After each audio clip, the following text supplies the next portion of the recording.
Hello and welcome to day 133 of Dungeon 23, the series we make a room of a mega dungeon every day for a year. This room, although not very complex, it's just a regular armored skeleton and a regular armored skeleton mage that are both red. It also has a very special skeleton in it, and that is this little guy down here who is actually on the GM layer because he is currently invisible. And you may possibly recognize this guy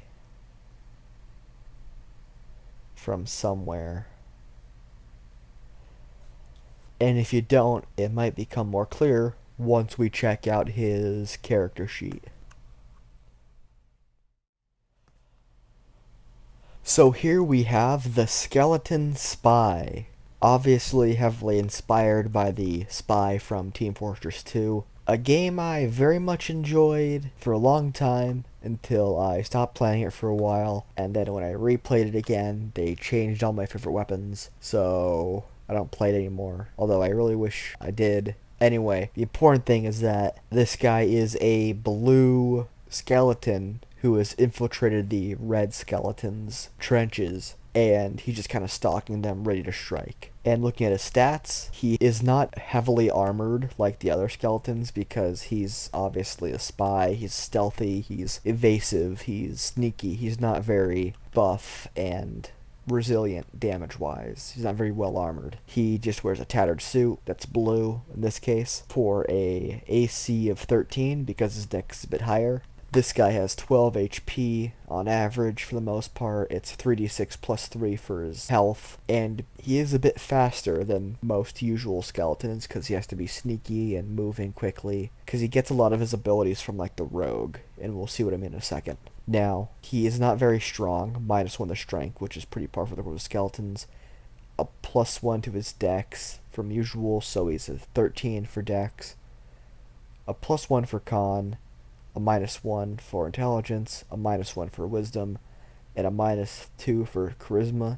These are all a bit higher than normal because I imagine skeletal spies are a bit more refined. Their quote-unquote programming is a bit more advanced. And I also gave him a proficiency bonus of +3. This is really our first creature to probably have the +3 proficiency bonus, but he doesn't really do too much damage for the most part, and there's only one of them, so it's not super difficult, even though it's probably more than manageable at this level of party. No saves, obviously has resistance to piercing damage because he's a skeleton, immunity to poison, again because he's a skeleton. He is vulnerable to bludgeoning damage, again because he's a skeleton, and also fire because anyone who has played Team Fortress 2 knows that pyro is a direct counter to spy. Set him on fire and he's screwed, unless he has the spicicle, in which case he's only slightly screwed. He has a +1 to deception because he's again a spy, and also +6 to stealth because he's proficient in it and he needs to be sneaky. His perception and dark vision are the same. This is all the same. Now here's his actual abilities. He has the sneak attack ability that rogues get. Does 2d6 damage to the one creature that he attacks with, basically his dagger attack. And it's straight from the rogue. It's nothing special or fancy about it. And he also has advantage on saves against being turned from like turn undead.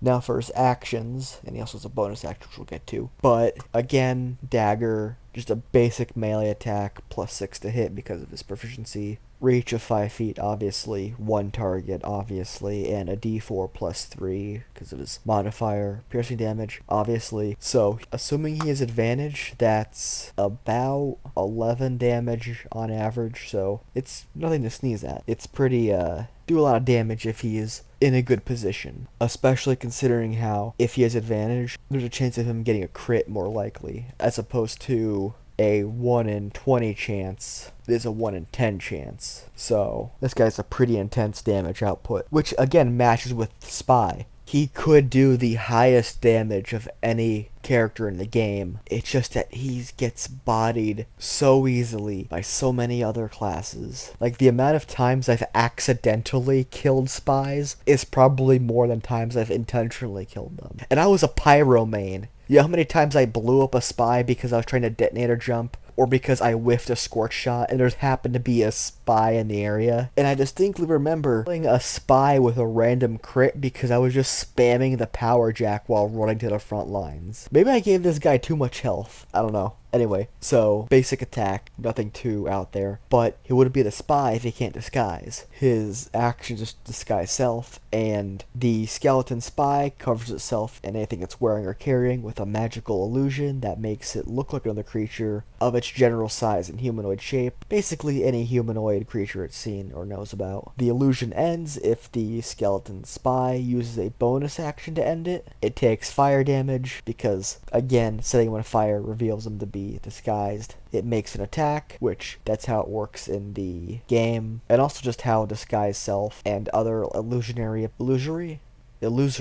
appearances work for most monsters, or if it dies, because obviously it will lose its illusion if it dies. Now, what makes this guy truly formidable, other than his pretty good damage output and ability to disguise, is he could also turn invisible, because that's another thing the spy could do in TF2. This guy's just basically the spy from Team Fortress 2. You know, I had this idea where I have a weekly YouTube series where I just take Pokemon and make them into monsters for D&D. I might just make a special video where it's just all of the Team Fortress 2 classes as undead for your party to fight, and it would certainly make this whole floor a lot easier to do. I'm actually going to work on that after I finish this video, but enough of that tangent. As a bonus action, he could cloak. The skeleton spy magically turns invisible until it attacks or casts a spell, or until its concentration ends, as if concentrating on a spell. And also,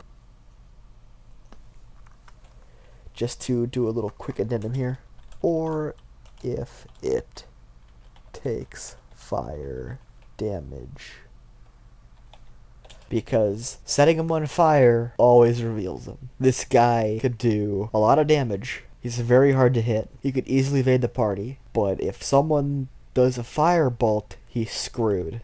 Oh, and also, his cloak is on a recharge, just 5 or 6, so he can't keep spamming it. So yeah, that is our skeleton guy. That was basically our room, just those 2 red skeletons and the 1 blue skeleton spy hiding there. If you want to see more of him, then check out that video that may be released in a couple days, depending on how lazy I get. But in the meantime, you could always watch these Dungeon23 videos. They come out every day, and they're going to keep coming out every day until the year ends. So, like, comment, and subscribe, so that way they show up in your recommendations more often. You could also turn on notifications if you want to. Or you could just come back tomorrow, because like I said, they're a daily occurrence for the rest of the year. So thanks for watching and or listening, and I apologize for the poor quality. It's not going to get any better.